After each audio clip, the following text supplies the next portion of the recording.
that uncontrolled asset unrestricted, uncontrolled access represents the greatest amount of risk to the organization. We cannot have this accountability gap that exists with AI agents today. It will continue to slow down adoption of AI. And talk about specifically the builder community and kind of what's happened and why agents are becoming so much more powerful. And I'm also going to tell you the roadmap for agents and how agents will evolve very, very quickly. We're seeing it right now, especially in some of our largest, most strategic customers. I will tell you Fortune 3, Fortune 5 customers that I'm working with right now that are deploying hundreds of thousands of AI agents. In the Azure partnership with Microsoft in 2023, and GPT 3.0 and 3.5 just were released. That was not a smart agent. It was not a smart language model. The reasoning and chain of thought that they had behind it, I'd probably say is 1/16th of where it is today. But as they continue to get better and the arms race that's happening right now with language models, they get more and more competent and capable. Other people don't realize at the top, they also have memories. They can train and learn from their own actions and the actions of others. You're like, what? I have seen group of Redis caches configured for hundreds of agents. So that way their shared experiences all live in a cache that they can learn from together. I did want to take about 5 minutes to explain this to you. I don't think we do enough job, a good enough job, I would even say at SailPoint, to explain how these agents actually are trained and built to operate, because then you as cybersecurity professionals can really understand what are the risks that go into each one of these modules. One of them is at the center in the blue box, an agent is nothing more than a collection of a code and a runtime, just like any other traditional application. But what happens is on the left of it, you see reasoning, and behind it is a language model. The reasoning is how intelligent is that thing? And a lot of times that's dependent on the language model you picked. I'll be very candid with you. It was one of those super painful lessons learned that I really feel like I have to make sure that I share super broadly with the community, because the unintended consequences of going through and lifecycling agents and not doing it with governance is incredibly ridiculous. So I just share that as another item. We'll look at the agent registry and we'll find out, oh no, you have 17,000 agents, but only about 800, 1,000 are actually alive. So what we're going through and doing is providing that visibility to do that, what I call keep or kill. Keep it, rev it, send it back to the owner, assign new details to it, or remove it from the registry. Remove that risk, remove that permission, remove any assets, remove those service gaps, remove any of those API mappings. That's why that uncontrolled asset unrestricted, uncontrolled access represents the greatest amount of risk to the organization. We cannot have this accountability gap that exists with AI agents today. It will continue to slow down adoption of AI.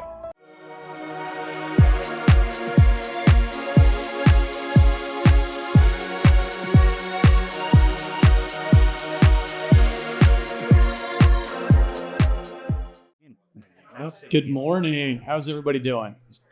Good morning. It is cold in Canada from an American from the Midwest. We're used to the cold. You guys have redefined cold for me. Thank you.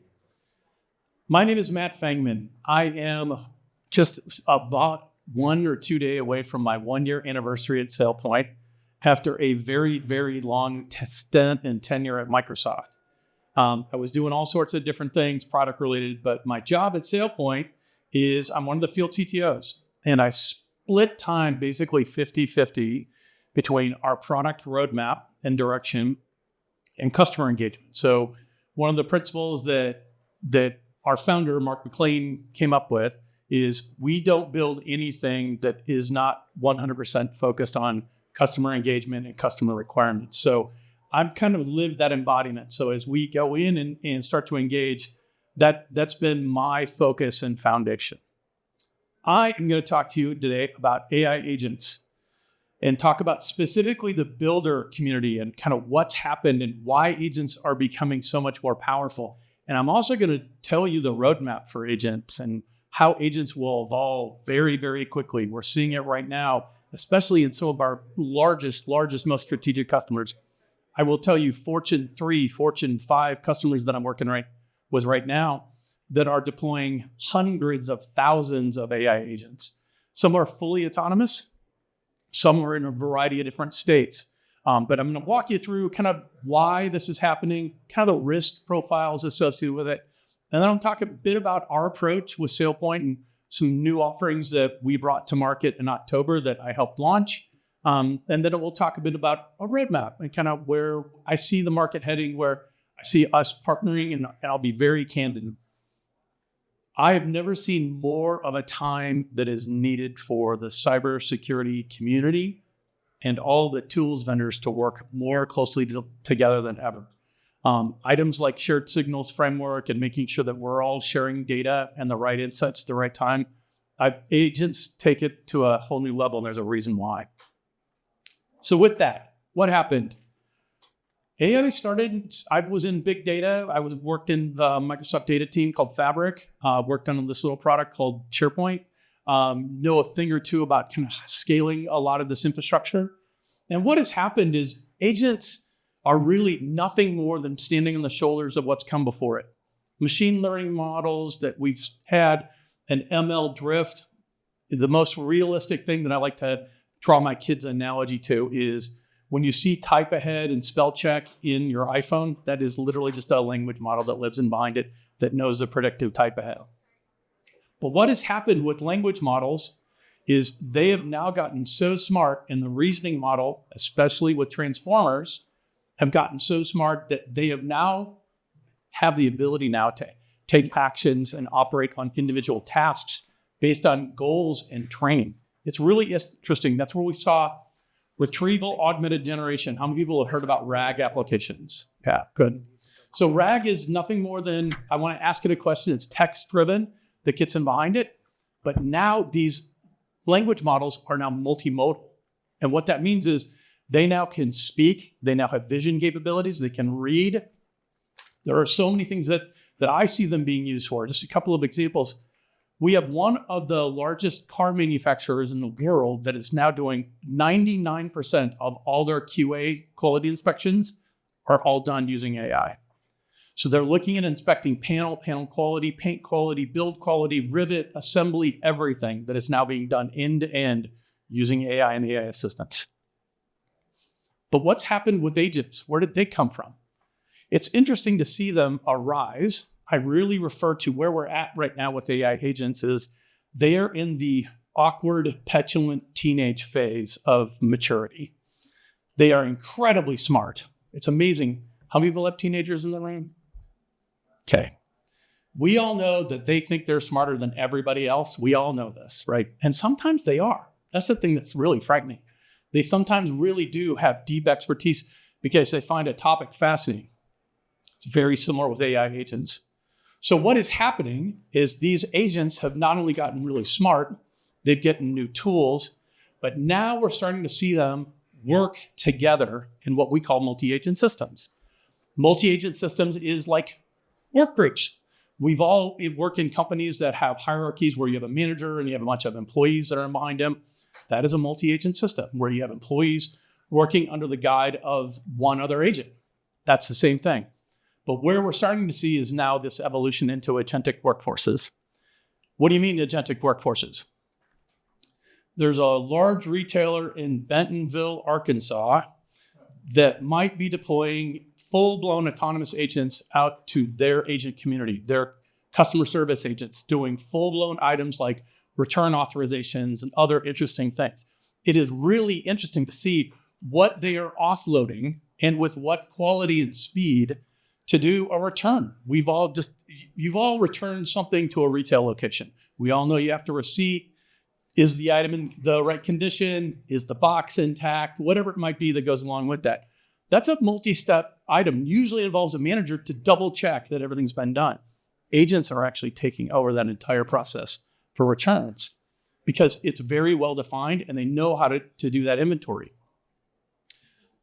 So the reason why we're seeing some of this and we saw the hype curve go way up on AI, I left Microsoft in 2024 and it was really interesting because we saw this huge ramp up in interest, but we saw a whole bunch of items that get to pilot but never got to production. And why did you not get them to production? It's because they didn't have governance and controls over the top of them. You didn't have brakes for them. I didn't have a way to kill them. So if an agent was misbehaving and I didn't have a way to shut that down, how do you shut down an autonomous agent? That was one of the items that they were like, whoa. So we saw a lot of what we call lifecycle, right? Agents got developed, they sandboxed, they liked it, they got a little bit of ROI, but they didn't have the controls in place to be able to really operationally deploy them at scale. And so if you don't have those, that's why we've seen a lot of that slowdown happen. I did want to take about 5 minutes to explain this to you. I don't think we do enough job, a good enough job, I would even say at SailPoint, to explain how these agents actually are trained and built to operate, because then you as cybersecurity professionals can really understand what are the risks that go into each one of these modules. One of them is at the center in the blue box, an agent. An agent is nothing more than a collection of a code and a runtime, just like any other traditional application. But what happens is on the left of it, you see reasoning, and behind it is a language model. The reasoning is how intelligent is that thing? And a lot of times that's dependent on the language model you pick. I'll be very candid with you. I started working with OpenAI and the Azure partnership with Microsoft in 2023, and GPT 3.0 and 3.5 just were released. That was not a smart agent. It was not a smart language model. The reasoning and chain of thought that they had in behind it, I'd probably say is 1/16th of where it is today. But as they continue to get better and the arms race that's happening right now with language models, they get more and more competent and capable. Other people don't realize at the top, they also have memories. They can train and learn from their own actions and the actions of others. You're like, what? I have seen group of Redis caches configured for hundreds of agents. So that way their shared experiences all live in a cache that they can learn from together. It's really interesting to see them go. But they also are now having longer term memory. So they're taking this Redis cache and updating it and dumping it into a Postgres database. So that way they can do even more introspection around how better can I work with other agents? What other tasks can I complete? What other tools are available to me? It's amazing that these agents you start off really, really small with them. They get smarter and smarter and smarter as they improve and complete tasks. But then they start sharing that amongst other, and that collective brain trust. Unlike us, we all have our own individual experiences. Agents actually can share all of those experiences between each other, which is why you actually see them improving so much better. Sensing, this is one of them that I will tell you, it is so nice to be working now with agents as we are today, because the tool sets, I was having to take an AI agent framework, the local language model, built my RAG application, and then we did this thing called embeddings. We'd embed data, we would embed tools, I'd embed APIs, and we would basically give them over to it. And it was interesting because now, thanks to our friends at Anthropic, they have introduced this new tool called Model Context Protocol, MCP. You'll probably see every single vendor here talking about MCP servers. Why are they available? Everybody wants to agent enable their existing APIs. And that is the easiest way to go do that, is with an MCP server. But it's going to be interesting to see how those go forward, because I think MCP will continue to evolve as a framework and tooling and sessions. And I think there's going to be a whole bunch of additional cybersecurity aspects of it. Authorization, human in the loop. There's some new emerging standards called SPIFFE Inspire you probably should pay attention to, because that is honestly where I think this is going to go further. But these tool sets and these agents, how they sense items, it's really making these agents more and more productive. So not only do they have planning, and now you see this thing called coordination. Well, how did they start coordinating with each other? Google introduced this new standard called Agent-to-Agent Protocol.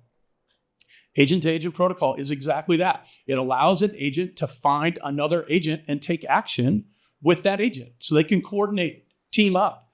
I worked with a couple of other high-tech manufacturers. We were working on their deployments with their implementations, and we did a really innocuous thing. We updated some of the framework on some of the agents we had built. We had about 700 deployed in their environment, and it was everything related to supporting their channel. So order status, order details, parts, Think of every aspect of any retail manufacturer kind of aspect of it. But when we upgraded the language models in behind it, and they had a new framework that got included that happened to inherit from this thing called agent to agent, every single one of those 500 agents became aware of each other. Wow. Yes. And did we break some stuff? Yes, we did. And did we have to unwind a lot of stuff? Yes, we did. Because we didn't, when you start going through these testing, I'm so used to, as a developer, test, release, QA, go through our normal SDLC, software development lifecycle process. Agents are very similar, but a lot of times you're like, what's that big a deal? I'm just upgrading the language model behind it, or I'm just upgrading this little framework. What you don't realize is that introduced all sorts of new risk to the organization. And that's one of the other areas where I think it's only fair for us to support each other and say, this is why these agents are so much more risky. It's not just one aspect of it. They're all dependent and integrated to each other. So you have to test every aspect of an agent as it gets deployed in lifecycle. I only say that because when my daughter turned 16 years old, she got into a car accident about 6 months later. I didn't take full responsibility, but I did teach her how to drive, right?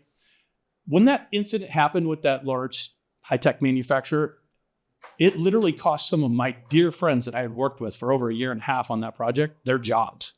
And it wasn't, I didn't take direct responsibility for it, but it was one of those super painful lessons learned that I really feel like I have to make sure that I share super broadly with the community, because the unintended consequences of going through and lifecycling agents and not doing it with governance is incredibly reckless. So I just share that as another item. But what ends up happening with agent to agent and all this coordination, all this planning, I now can call out to agents. So think about this. If I look at the concentric circle of many large organizations, I was talking to someone in the education space. The education space right now has so many partnerships with other universities, other research companies, other corporate that potentially might be sponsoring research. There are agents that are running outside your organization. There are agents running inside of your organization. There are agents that I want to run just in my security operations center. I don't want to make sure that anybody else can get access to those agents. Maybe it's a firefighter agent or something else that's taking those actions. Governance and controls of where and how an agent operates is incredibly important, because if you give them greater permission, and I can say this because how I used to build and code my own agents was I would have my identity team, my SailPoint team, literally provision a long-standing service account to that, map the agent to it, and let it loose. Now seeing how agents are done and seeing the frameworks and the risks that are associated with it, I would completely revisit this as a framework. Let's talk about why agents aren't all also equal. I was a professional developer. 28 years as a C++ dev. I have gone through so many code reviews, code security reviews, and they're very, very painful to me because it really highlights gaps in your own knowledge, so you really take them critically. But I also had a lot of training on it. I understood what it meant around zero trust. I really understood what our company's data policy meant. I really understood how and where I was supposed to operate and integrate with other employees and code of conduct and rules. I've been through all of that experience as a developer. And we started off writing all these agents as professional coders. So I knew all of that and applied a lot of the rules into my agents. Yes, they were still risky, and you can hear from my experiences, it's still risky. But now you see this new next level down, you see the green bar and you're like, what do you mean green bar? Packaged agent, M365 Copilot. Have you guys heard about that from Microsoft? I'm going to tell you, it is safe. It really is. The narrow scope of it, how it runs, what it's doing in there, it's actually pretty good. Now, can you have some data in there around a merger and acquisition that you didn't lock down properly? That happens. Nobody can control that in some ways. But those agents right now, they really are pretty low risk. I'll be very transparent with you, just because they don't have broad areas that are under review constantly. And the package agent actually behaves as advertised. But the one that everybody's like, low code, oh, that's not that big a deal. That doesn't pose that much risk to the organization. And every time I walk into a company, start working with their agent builders, even the low-code folks, they have no idea where and how an agent is trained to connect into multiple data systems. Hey, do you have access to this data source and to this identity provider? Yeah, that's how I inherit the identity for the agent. Oh, okay. How are you storing the credential to get into that database? Oh, I've got it embedded in the agent runtime, or I've got it over here stored this way. I'm like, who owns that data policy? Oh, our data team does. Oh, your data team does. How do you store that? Oh, we got stored credentials. What? It's some of those that you realize that until you actually go in and do that discovery, low code is actually the one that scares me the most inside of the organization, because these are not professional developers. These are folks that are in your business units. And a lot of times they have unintended consequence about how and where they wire up these systems. Those low code projects, I think, is probably one of the areas I would highlight is the emerging to be the highest level of risk. Autonomous agents, until we get these petulant teenagers to be more thoughtful, more considerate, have more behavior management. I will tell you, do a little bit of research on this new thing in agents called temperature.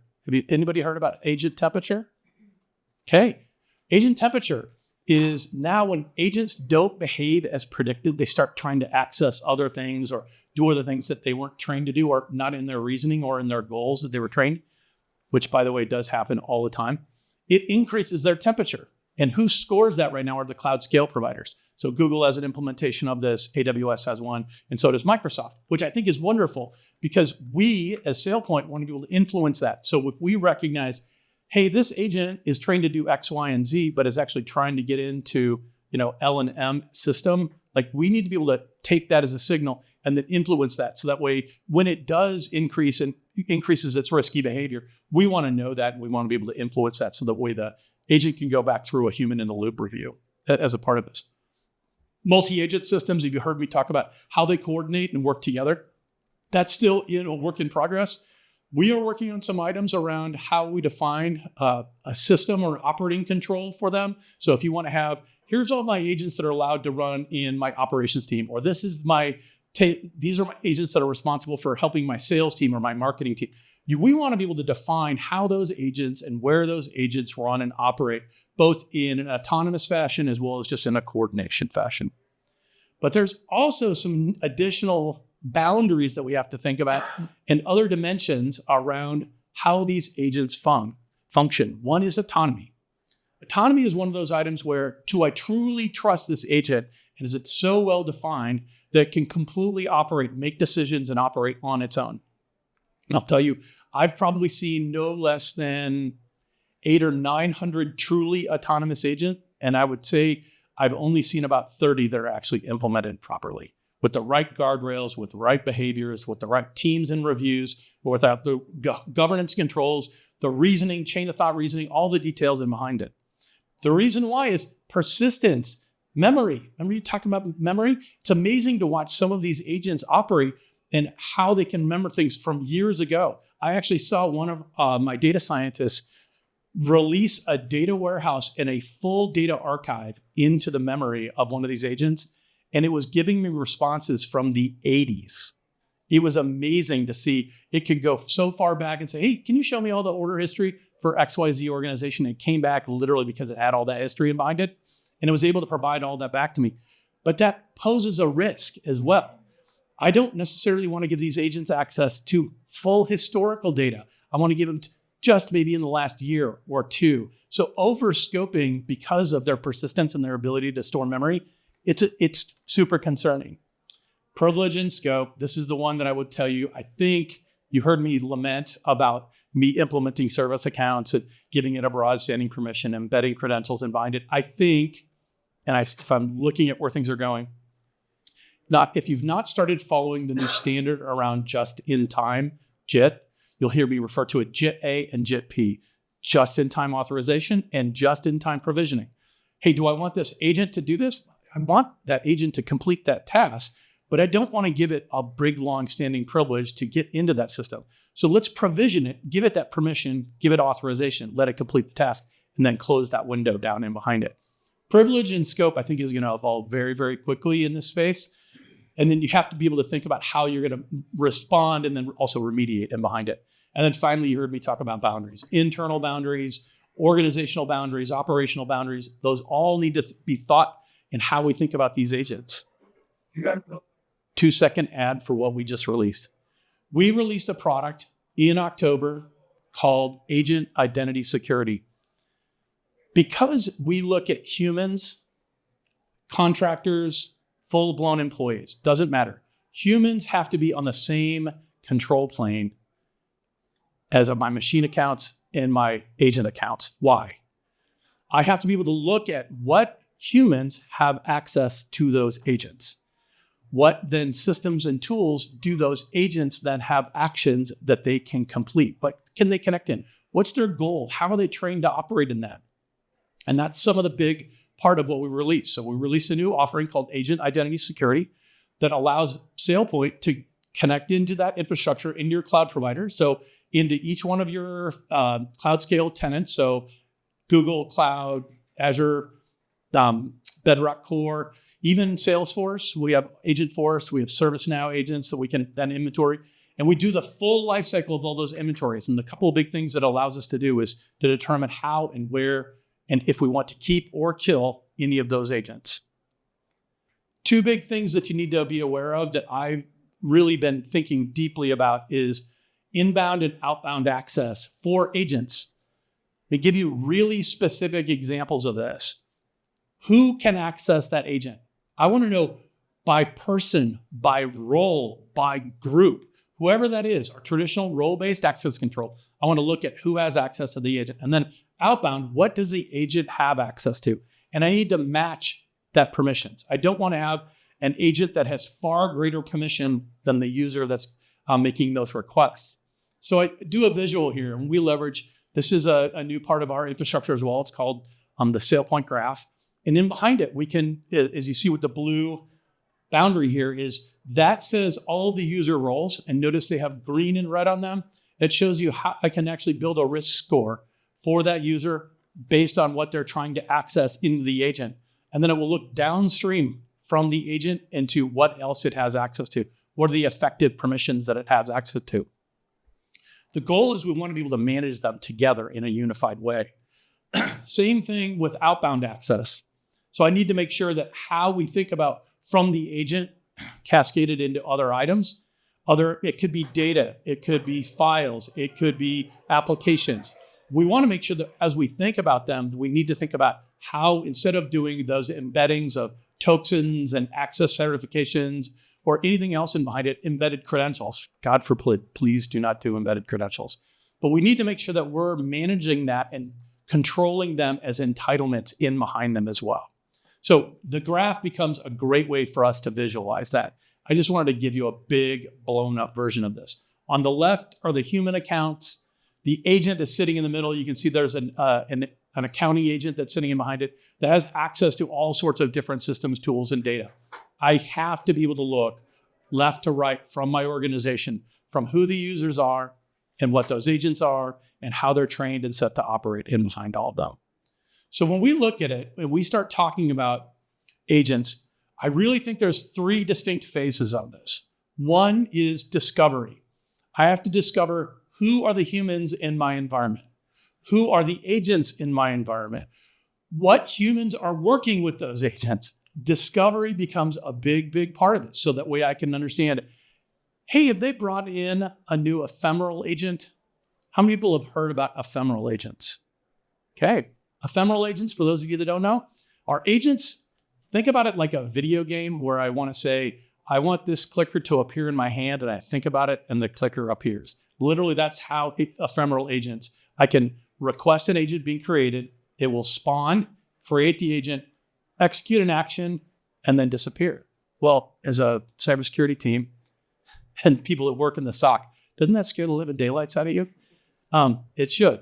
And so for that, we're working with a bunch of firewall vendors as well. This is where I'm saying we have to partner better than we ever have.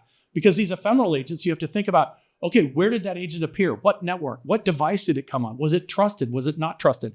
And then you have to have policy at the client on the wire to be able to detect that and determine, hey, I want to allow that, therefore I'm going to register it and allow it to complete that task. Or heck no, that's risky behavior. We want to put that agent in timeout, and we're not going to allow that agent to operate in behind it.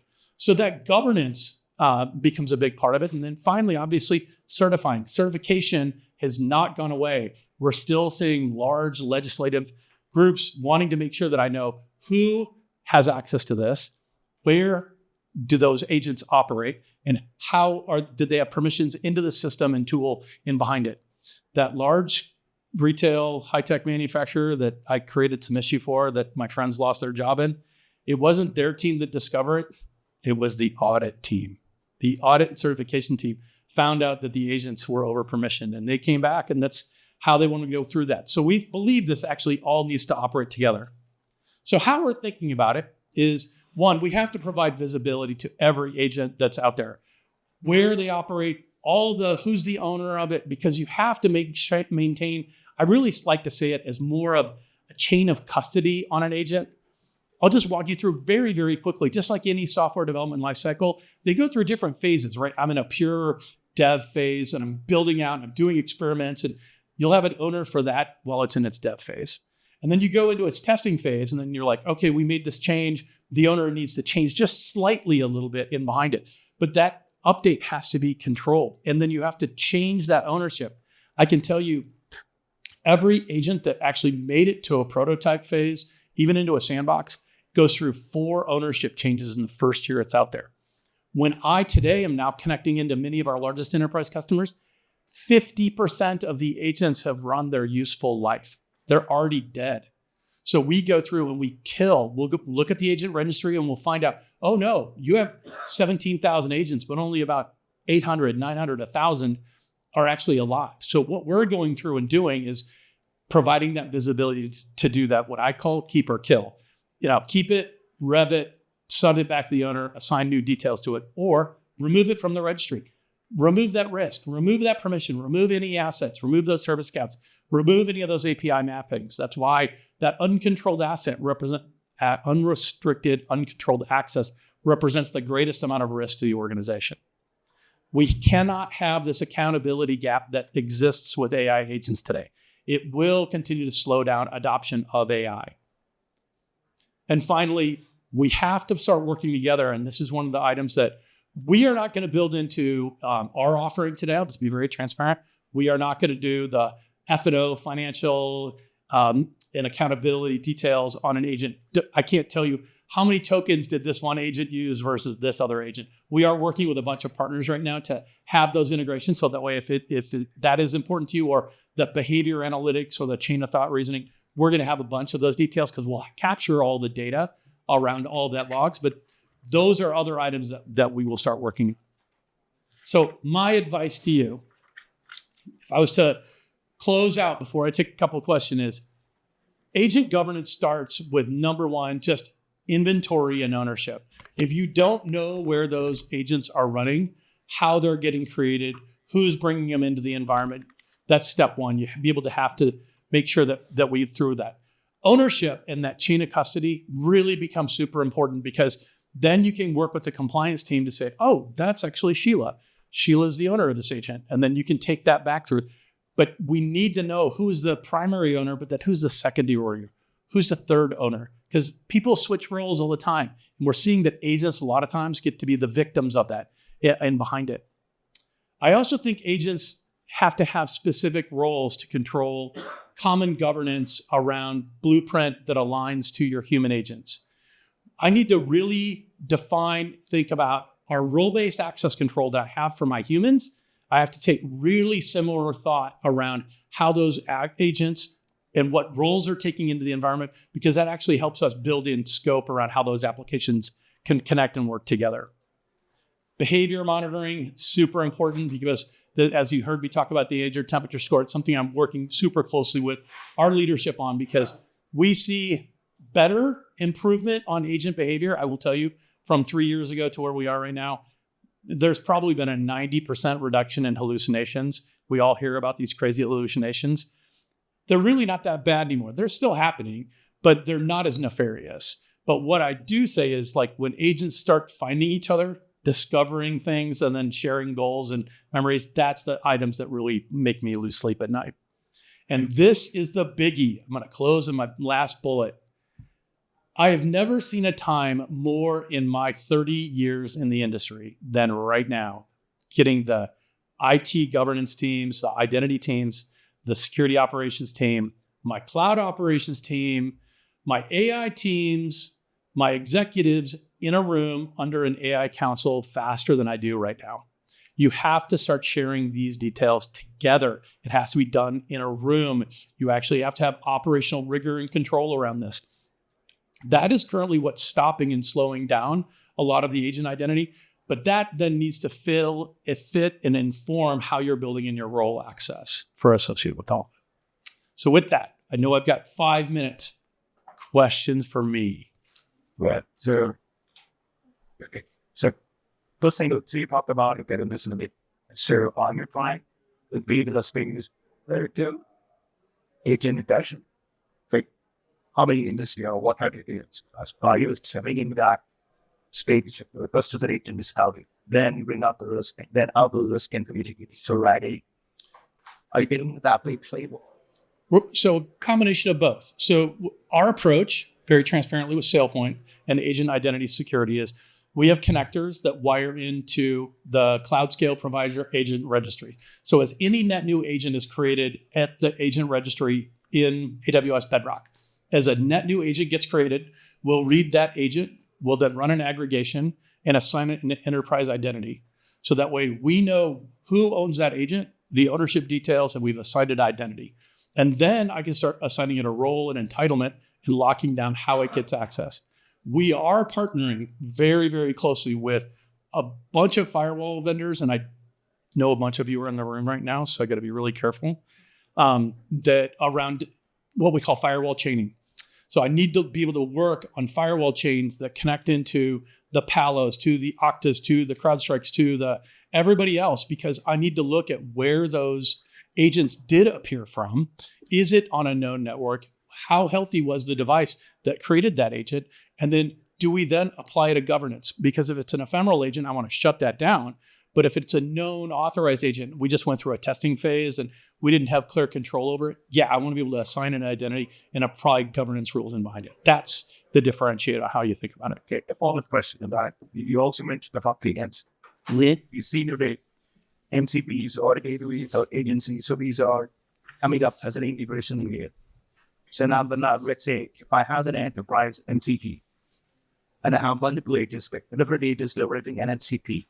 So now the identity is enforced at an MCP layer. Like what an agent can use an MCP. Yeah. With an MCP, you have tools and notices and prompts. In session.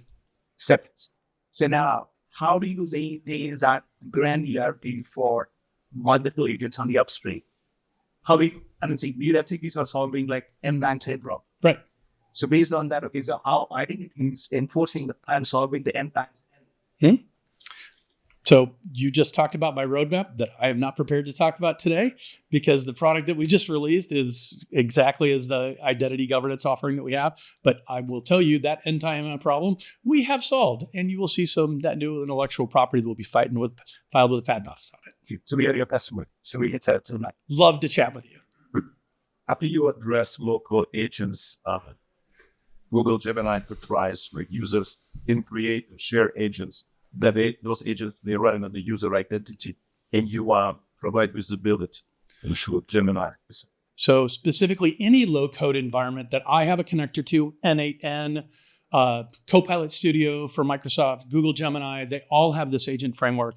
We are building and have connectors into every one of those low-code environments, so that way, as a new agent is created that is low-code, that is associated with a human identity stored in their identity provider, because you have to have a client identity that's impersonating that human identity. Yes, we will inventory that and we will map that human identity to that agent.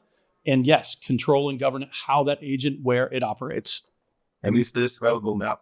This is available now via existing shipping connectors. Bet. What are the questions? Yeah. Yeah, what are you constantly talking about? I see that there's a third type of accountability coming up, which is the human making big decisions based on what an AI that you allow them to use influence it. So now if something goes wrong and you come back to that role, the policy will call out the role, but then use the system that you've authorized. At that point, how do you measure the accountability failure?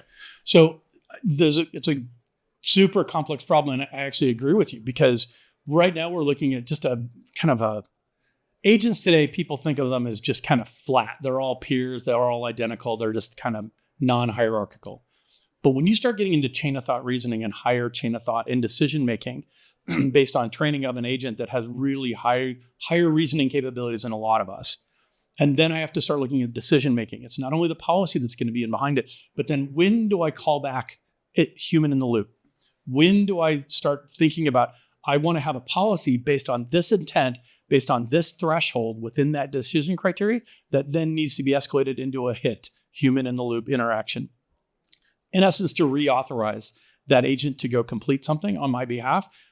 We are already working on that. We have some policies that are already in place today, but we are working, and now this is the thing I will ask, if we have customers out there that are thinking about this, I would love to work with you on a design partnership, because we've got some test ideas and policies that we are going to have out of the box, about 40 of them, but escalations based on parameters, multiple chain of thought reasonings that go through multiple decisions. So think about it this way. I think your scenario came up perfectly around. I made a call. I went into an MCP gateway. It hit a bunch of requests. I got a response back, but then I need to think about how I aggregate that and roll that up. That is one of those thoughts that we're thinking about, but having a policy then you could plug in specific parameters into. All right, I just got the 1 minute wrap up. So I will happily take your question. Question about the identity with operative agents. So assigned identity within the between the identity of the agent. What's the W and what are the attributes? So I have an entire data schema of all the attributes, including tools and embeddings with the language model. And the reason why we want to do that is, let's say we find that one of these agents is using an old language model that is behaving badly, and I want to be able to go do all the discovery of every agent that has that language model and shut them down. That's why. Thank you, everybody. Greatly appreciate it.